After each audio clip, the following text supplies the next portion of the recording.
July 29th, 2018, 12 o'clock p.m. I woke up July 28th yesterday to go do a moving job. I woke up at 8:30 in the morning to get ready for work, and I got on the road by 10 o'clock in the morning, driving 5 hours away to Midland, Texas. I arrived to Midland, Texas a little later, about 6 o'clock, and to do the job, had to go to the store, grab supplies and whatnot to do the job correctly. And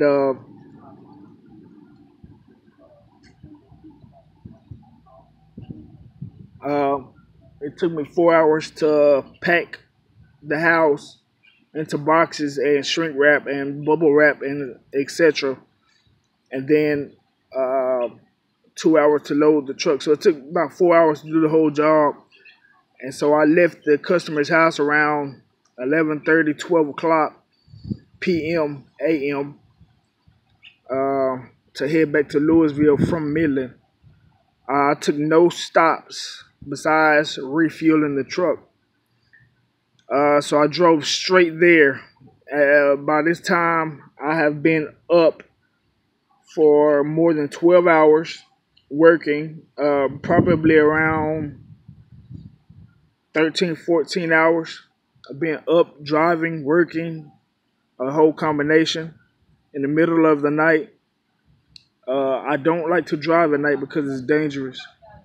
The 18-wheelers don't care. It's very dangerous. It's dark. It's dark, so I don't drive at night. But I went ahead and drove to the customer's house. I arrived by 5 a.m. I had a helper on the way, ready to help me unload. Nothing was damaged. Nothing is damaged. Everything is wrapped in moving blankets and shrink wrap. It's very well taken care of. One of the best jobs I've done in a long time.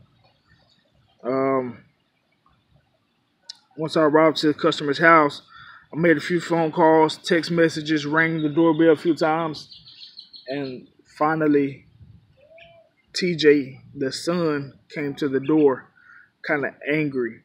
I guess he was mad because we were late, supposedly. So once he came to the door, he was pretty upset, cussing and pointing and talking loud. I told him that I'm gonna need the money in full. $1,600 is what he owed before unloading the truck. He told me that he wanted to see the furniture on the truck. He wanted to see the furniture on the truck, make sure nothing was damaged first, so he's not gonna pay until I unload the truck. I told him that he's more than willing, or I'm more than willing to let him get on the truck and look at the furniture for himself and look around and make sure everything's intact. Excuse me if I'm looking crazy. I just crawled out the bed after 24 hours of no sleep.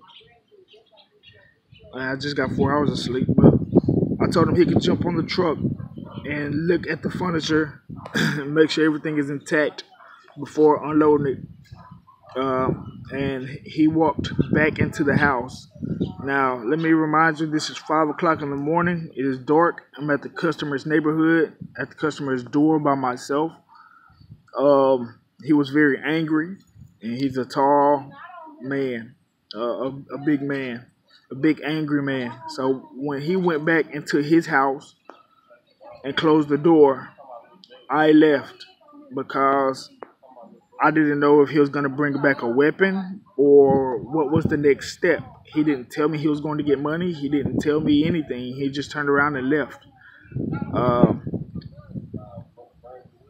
I'm not going to stick around to see what the next step is, so I left. So I'm going to return the furniture, no problem. But I'm upcharging the customer $500 because I had to leave the scene. Now, with me leaving the scene, I have to pay the truck company that I'm getting the truck from more money because I have to hold the truck longer, and I have to pay labor help to unload the truck.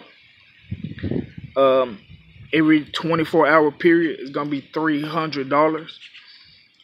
That's what I charge for holding the customer's stuff on the truck for overnight for $300. Anything after 72 hours will be lost. If I don't hear from the customer, if they're not trying to make a payment after 72 hours, then your property will be lost. It will be put into a storage facility. Anywhere between that 72-hour mark and 30 days, I'm open to negotiations with the customer, payment plans. And after that, their property will be completely lost. No more negotiations. I'm receiving phone calls from the customer saying that her son was actually in the Navy, which means that he does have training in weapons and special training with hand tactics, which I don't. I'm a regular civilian. She told me her son was in the Navy and that I was obviously from the penitentiary. I've never been to the penitentiary.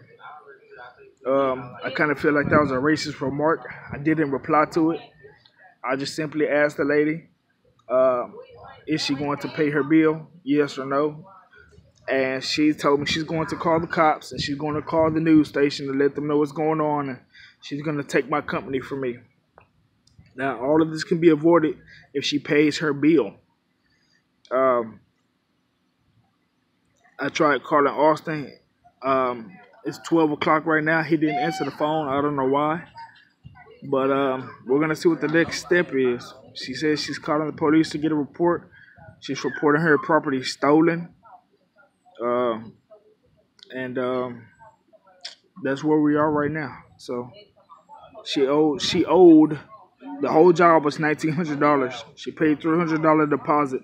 She owed $1,600. I made it to her house at 5 o'clock in the morning, ready to unload. I actually sent her a text message about 3:34 in the morning to see if she wanted to unload at 5 a.m. or wait till later. I never received a response.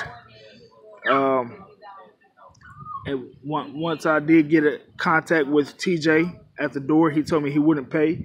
He was very aggressive.